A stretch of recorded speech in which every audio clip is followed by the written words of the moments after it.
2020, votre quart d'heure américain. Bonjour à tous, vous écoutez bien 2020, le podcast de l'AFP Made in America. Bienvenue, je suis Antoine Boyer, ravi de vous retrouver. Au programme cette semaine, diplomatie et coronavirus, la colère de Donald Trump contre la Chine et la guerre des mots entre Washington et Pékin.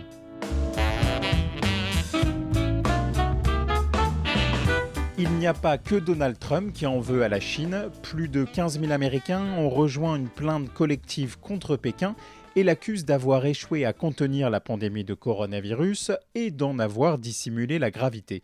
C'est le cas de Lorraine que j'ai pu joindre. Elle habite tout près de New York. Écoutez bien son histoire. My family and I attended a wedding on March 7th. It was a family wedding. And within a few days after that, Avec mes proches, nous avons été à un mariage familial le 7 mars.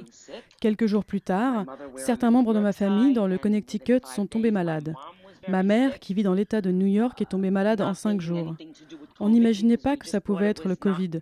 On ne pensait pas qu'il pouvait nous toucher. En une dizaine de jours, ma tante a été hospitalisée avec une double pneumonie et le Covid. Mon père aussi. Le beau-père de mon cousin s'est effondré et a aussi été hospitalisé avec le Covid. Et 12 membres de notre famille étaient tous positifs, et moi aussi, avec de légers symptômes qui n'ont pas nécessité d'hospitalisation. and was hospitalized with COVID, and 12 members in our family were all positive, including myself, but with lighter symptoms that did not need hospitalization.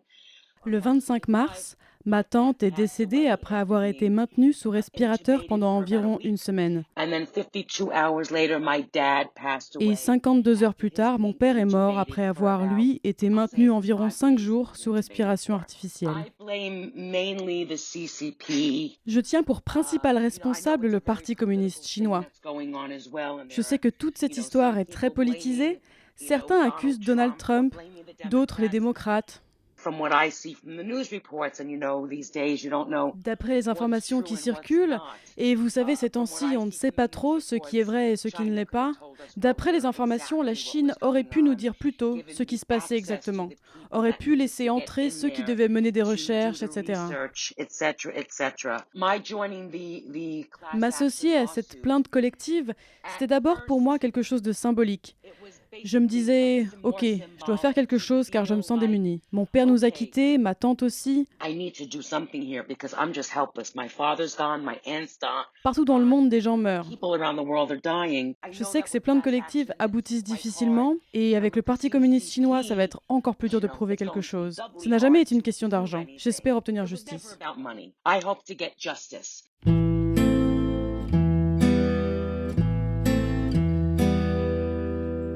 Même si cette plainte n'a quasiment aucune chance d'aboutir, eh bien elle s'inscrit très certainement dans un sentiment de colère généralisée des Américains contre l'Empire du Milieu. D'ailleurs, une enquête du Pew Research Center révélait qu'en mars, 66% des Américains avaient une mauvaise opinion de la Chine et Donald Trump est le premier d'entre eux. But I'm a little upset with China, I'll be honest with you. Could have been stopped in China before it started. Mais sur la gestion de crise par Pékin, le président américain avait dans un premier temps couvert la Chine de louanges. Écoutez par exemple ce qu'il disait de ses relations avec Pékin, c'était le 29 février dernier. Je pense que notre relation avec la Chine est très bonne. Nous venons tout juste de signer un gros accord commercial et nous commençons déjà à en négocier un autre très important. Nous sommes en étroite relation. Concernant le virus, ils nous parlent, on leur parle. Notre relation avec la Chine est très bonne, elle est même peut-être encore meilleure avec ce qui s'est passé. Vous savez, d'une certaine manière, ça peut unir le monde. J'ai demandé à mon collègue Francesco Fontemaggi de nous éclairer sur l'attitude de Donald Trump à l'égard de la Chine. Il est le correspondant de l'AFP au département d'État à Washington.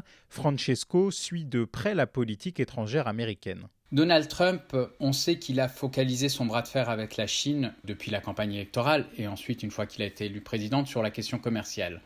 Alors il a critiqué la Chine sur beaucoup d'autres choses, mais en réalité on sent bien qu'il s'en moque un peu. Lui, ce qu'il a promis à ses électeurs, au Midwest, aux agriculteurs, c'est de mettre fin à la prédominance chinoise sur la question du commerce, que les États-Unis arrêtent de se faire en gros arnaquer par la Chine sur la propriété intellectuelle et mille autres choses. Donc voilà, lui... Ce qui l'intéresse, c'est la guerre commerciale. Il laisse le reste de son administration faire pression sur les choses beaucoup plus classiques, l'armement, la militarisation de la mer de Chine du Sud, les questions des droits de l'homme, etc. Le président des États-Unis a vanté, à coups de tweets flatteurs, sa bonne entente avec son homologue chinois Xi Jinping. Mais en coulisses, la mélodie jouée par son administration et le secrétaire d'État Mike Pompeo à la manœuvre était bien différente. Lorsqu'il est interrogé sur les véritables adversaires des États-Unis, Mike Pompeo, bien avant la pandémie et bien avant les tensions actuelles, alors que l'on aurait pu croire qu'il aurait dit la Russie, l'Iran, le Venezuela, la Corée du Nord, a dit « tout ça ce sont des ennemis régionaux, tout ça ce sont des rivaux. Notre adversaire à long terme, c'est la Chine. Notre adversaire stratégique sur le long terme, c'est la Chine. » Quand la pandémie a commencé, si Trump s'est montré plutôt bienveillant vis-à-vis de son homologue Xi, ça n'a pas été le cas de Mike Pompeo. C'est lui vraiment qui, dès le début, a porté ce nouveau front, c'est-à-dire accuser la Chine d'avoir manqué de transparence et de rapidité pour informer le monde de l'ampleur, de la gravité du virus. C'est Mike Pompeo qui a le premier commencé à parler de virus de Wuhan, virus chinois. Trump l'a repris plus tard, mais assez rapidement. Cette terminologie a non seulement fâché les autorités chinoises, mais aussi dérangé aux États-Unis une partie de l'opinion.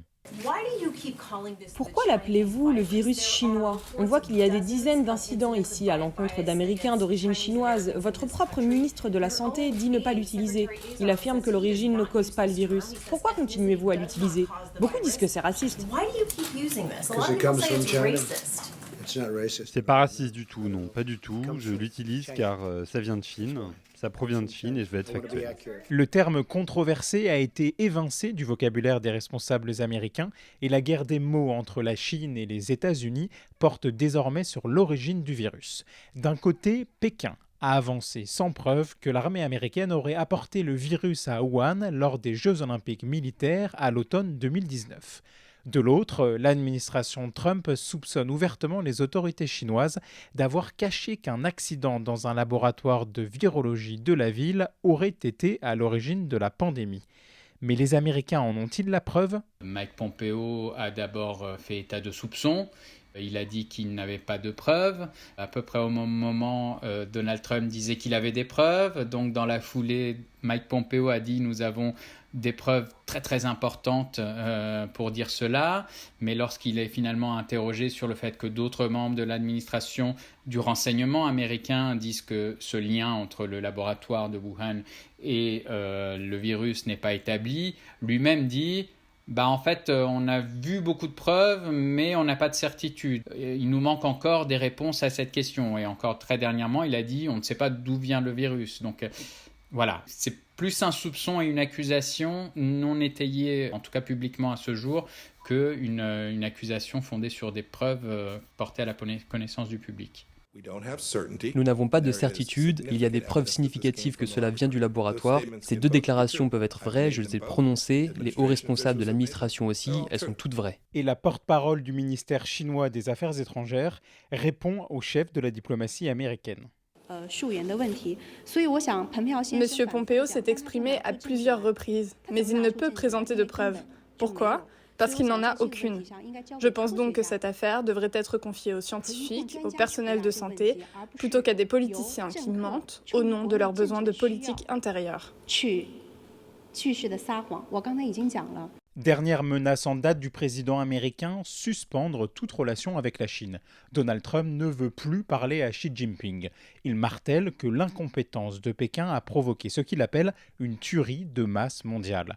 Alors est-on passé dans une logique de guerre froide entre les deux premières puissances ? Le terme de guerre froide est quelque chose qui, dans la bouche de certains analystes, observateurs, existait déjà avant, justement parce que c'est un face-à-face non armé, mais tout de même militarisé par endroits et de plus en plus, puisque la Chine est une puissance militaire.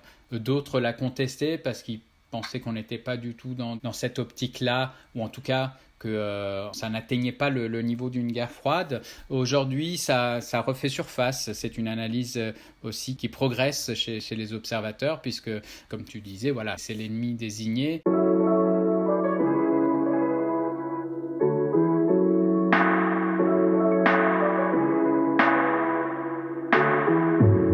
Merci beaucoup, Francesco. Merci, Antoine. Allons prendre la température du côté de Pékin.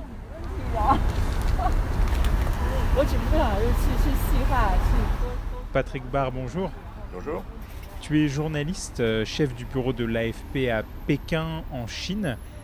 Qu'est-ce qu'ils répondent, les Chinois, aux différentes attaques de l'administration américaine, quand d'abord Donald Trump et Mike Pompeo parlent de virus chinois, virus de Wuhan Il y a eu une réaction furieuse au début. Donc la Chine a beaucoup insisté auprès de l'OMS pour qu'on trouve un terme plus neutre. Donc c'est pour ça que maintenant on parle du Covid-19. Et évidemment pour les Chinois, ce qui est très important, c'était que surtout le mot chinois ou le mot Wuhan ou Hubei ou n'importe quoi n'apparaisse surtout pas dans le nom de cette maladie qui aurait pu être stigmatisant vis-à-vis d'eux. Ce qui est assez amusant de constater, c'est que les médias chinois et même les sources officielles, ça ne les dérange pas du tout d'utiliser des termes liés à l'origine géographique d'une maladie quand ça ne concerne pas la Chine. Donc par exemple, Ebola, qui est le nom d'une localité en Afrique, c'est un terme qu'ils utilisent. On parle aussi beaucoup depuis 2 ans ici en Chine d'une épidémie de peste porcine africaine. Ça, personne ne dit que c'est du racisme. Et le coronavirus a apporté son lot de buzz avec des vidéos en tout genre sur l'origine du virus. L'agence de presse étatique Chine Nouvelle a appelé la sienne « Il était une fois un virus », une vidéo on ne peut plus surprenante visionnée plus de 2 millions de fois sur YouTube. Patrick Barr l'a aussi regardée et analyse. C'est des personnages un peu de Lego.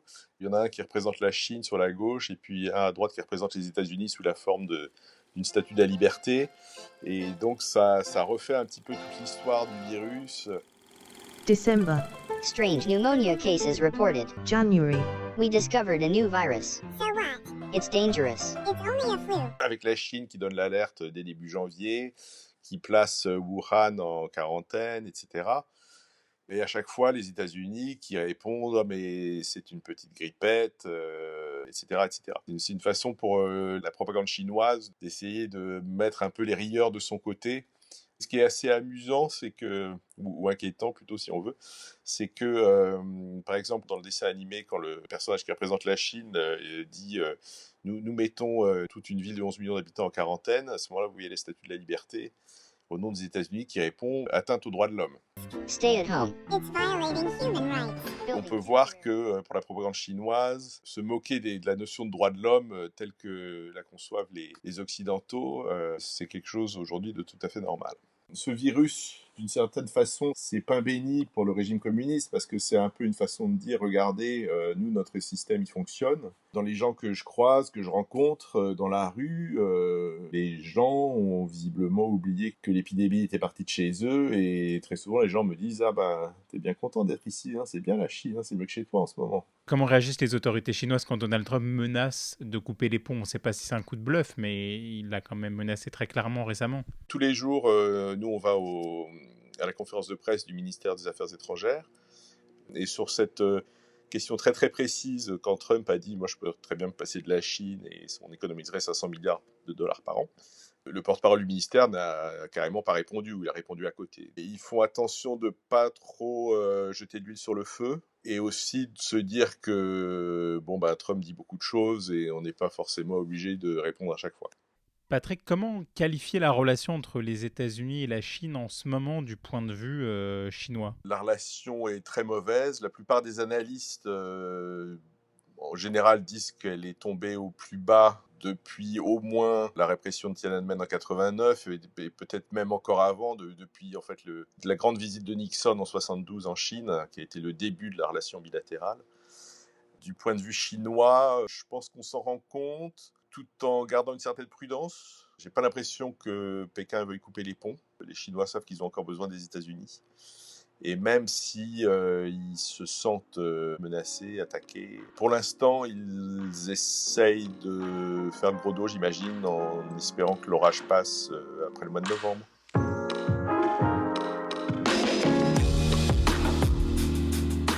Avant de tristement devenir l'année du coronavirus, 2020 était surtout l'année de la campagne présidentielle américaine.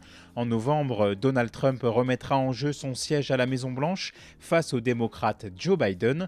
Et évidemment, sa rhétorique face à la Chine, c'est aussi un thème de campagne.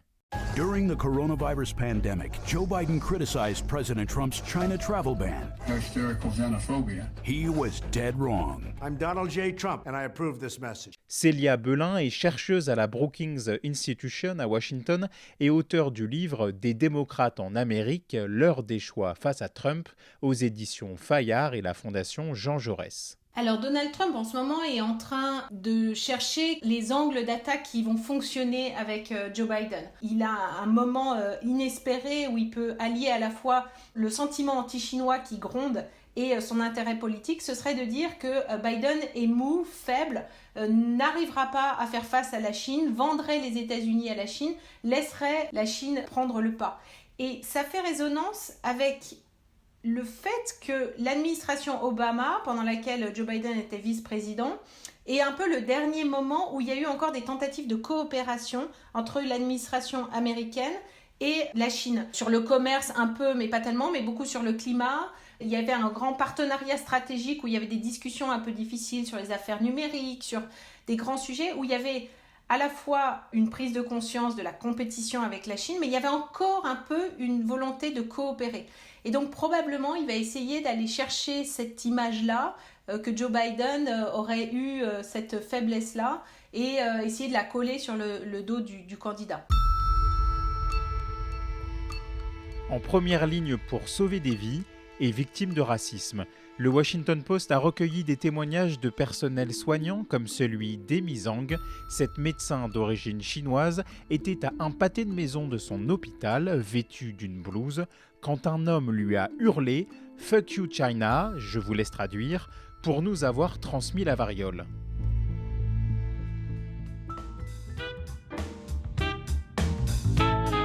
C'est la fin de cet épisode de 2020, le podcast Made in America de l'AFP. Un grand merci à tous ceux qui m'ont aidé à le préparer entre Paris et Washington, comme Laura Hakoun, Salima Belhadj et Lucie Aubourg. Et vous, prenez soin de vous, écrivez-nous si vous souhaitez qu'on approfondisse un sujet à antoine.boyer@afp.com. Je vous dis à vendredi prochain, américainement vôtre.